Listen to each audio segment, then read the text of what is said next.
Nasrat, congratulations on the victory. We see you, the ice bag on your leg. You came in with a crutch. So physically, how are you feeling after that? Actually, except my calf, I'm feeling good. First one was a good one, and he kicked my nerve on my calf. It threw me a little bit off. It was some adversity in the fight, but I adjusted with great coaches, with a great corner. They got me through the fight. Landon's obviously was making his UFC debut. Is that the type of fight you expected from him in there? Honestly, sometimes you get the guy on, let's say, short notice, newcomer. They are so excited.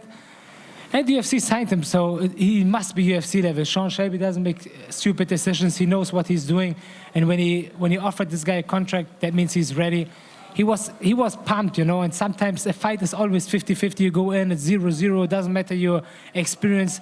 When you have a guy like him, like a dog, it can be an exciting fight like we had today.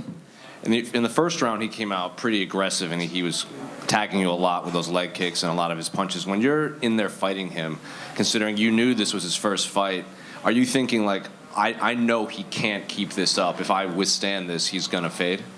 I knew with guys like this, he was so nervous backstage, so nervous, so excited. And guys like this, they can be dangerous. They come out, throw everything what they have, and man, I'm a human. I can get knocked out, clipped. Nobody's untouchable, And you need to be aware of this. And I think I did it. I adjusted. I stayed patient. I picked him step by step. And like you saw, like his cardio went down, my pace went up. Yeah. Did you think you would be able to put him away in the final round? Honestly, 100%. I think I can knock out everybody in this division, but when he hurt my calf, it took my base, like you're fighting on one leg. I didn't have footwork anymore. It was big adversity. I never had this in a fight. You saw many great fighters, they lose just because somebody kicked the calf kicks. You saw McGregor against Poirier, he smashed his calf, he just went down. Today I experienced myself, and man, those calf kicks hurt. But I just let the dog outside of me because this is what I like. I like the violent fights. Like you saw, beginning of my career, I think I did it today. I'm back. And this was your first fight in a little more than a year. It was your first fight of 2023. So what do you want the rest of your year to look like? Are you hoping to fight one more time, or can you physically even think about fighting right now? Last year, I had 5 surgeries within 10 months because I had many injuries. I took through all my career in the UFC. I was stupid. I fought with injuries, with broken hands. Last year, I took care of my injuries, And I became much smarter than before. I took my time to get healthy. Last couple of months, I trained hard. I'm going to do the same. I'm going to take fight by fight, see what my management, my coaches, what the UFC offers us, and be a little bit smart. I just turned 28. This is my 11th UFC fight, so I'm not going to repeat the same mistakes as before. The final one for me, I do have to ask about the earthquake in Morocco. So when did you hear about that news, and how much did it affect you here tonight? Man, yesterday night, today in the morning, I heard the news. It's very heartbreaking because Morocco is now my new second home. They really welcome me with open arms. It's a beautiful country with beautiful people. Afghanistan, my origins in Morocco, we are brothers. We are very similar in culture and everything. When I heard this, more than 1,000 people, my last update, died. A city, Marrakech, with so much history, many old buildings got destroyed, and this is damage you cannot, it's something very heartbreaking, and I'm going to go back to Morocco as soon as possible and try to, do whatever I have in my power to help the people there. Did you have to kind of put your phone down and put that news aside for a while to focus on your fight? And was that difficult to focus on this fight, knowing what was happening back home? Yes, for sure, because my wife, actually, this time I took my family with me during fight week. My wife sent me updates, now it's 500 people died. I said, please don't text me anymore, updates like this, or don't tell me anymore, because it's just very heartbreaking, And when you hear it, people are dying, because it really can take your focus away, So I put my phone down. I told my brother, don't give him my phone. My brother was in charge of everything, and yeah. Nasrat, with your first fight in nearly a year, have the fans in Australia made it a glorious return to the cage for you? Have they been welcoming for you? Yes, for sure. We have a big Afghan community here. I loved every second of it.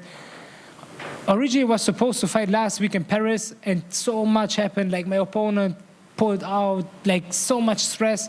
And then they offered me a new guy at the end of the world. We traveled the whole world. We came to Australia. It was a crazy but good experience. We made the best out of it. And it was amazing because We have so many Afghan fans in the arena. I really felt the support. Also from the Australian fans, it was a great experience. Thank you, guys. For sure. And Bobby Green is scheduled to face Grant Dawson in October. Would that be a fight that you'd be interested in running back, depending on how that one plays out? Yes, for sure. Because when I fought Bobby Green, there are no excuses. First of all, I don't like to make excuses, talk about injuries. It's my responsibility to go into the cage 100%. But the reality is, I was handicapped. You know, my foot was broken, my hand was damaged. Against a guy like Bobby Green, you need to be more than 100% with a good game plan, be focused. I went 15 minutes with the guy who finished legends like Tony Ferguson. And of course, I want to run it back, but it's unlikely in the UFC to have rematches. Maybe in the future, let's see who wins. Maybe Grant Dawson, he wins. Of course, I'm aiming for the top 15. Step by step, I'm going to take my shots and attack the top of the division. Nasrat, just here. You've become quite a veteran in the sport, and Landon obviously, making his UFC debut tonight. What did you make of his performance, and how do you view his future in the sport? He's a great kid. He's a good fighter. He was so excited. He was so nervous. I think he's going to improve fight by fight.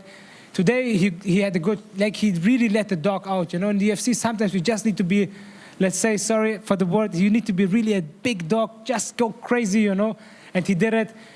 And man, I have 10 times more experience in the UFC. We're similar age, but in the end, experience is always superior, Also, for me, I'm not the most experienced guy. Step by step, I'm going to improve. I'm going to work on my holds. But he had a great showing. Congratulations, and welcome to the UFC. And just last one, you obviously mentioned how stressful this camp was, and the fight last weekend, being moved to this week. How nice is it knowing that this is all finished and one of the hardest camps of your career has come to an end? It was a very long preparation, so much stress, opponent pulling out, changing. It's a great relief. But when I heard the news today about Morocco, of course I'm happy that I won. We had a great fight, but it's really a bittersweet taste in the mouth, because you cannot really be happy 100% from the heart, especially what's going on also in Afghanistan, in my home country. You see 40 years of war, the people are suffering. And man, I just wish peace all over the world and no suffering. This is really my biggest wish I have. Yeah. Nasrat, one more in front. You've obviously been in the UFC for quite a while now, but given everything that was leading up to this fight, and then what happened yesterday, and then how enjoyable this fight was to watch, where does this win rank in your career? I don't try to fly too high, because I already saw so much in the UFC. I fought the top 10, and I got excited. I was young. Man, I don't like to speak big. I'm just going to show the next fight, a better fight, a better fight, a better fight, until I reach top 10, top 5, fight for the title. I'm just going to let my actions speak. Enough with words. Obviously, there's a big fight coming up between Charles Oliveira and Islam Makhachev. I just wanted to get your thoughts on the fight and who you think wins. Man, I think Islam is really pound for pound #1. I think he's going to show his class. I trained with Islam. He's a good friend of mine. We trained in Las Vegas 2 years ago. He's a great guy. I love him. And he's a different level. He's gonna destroy Charles Oliveira and hopefully get the pound for pound #1. Thank you, guys.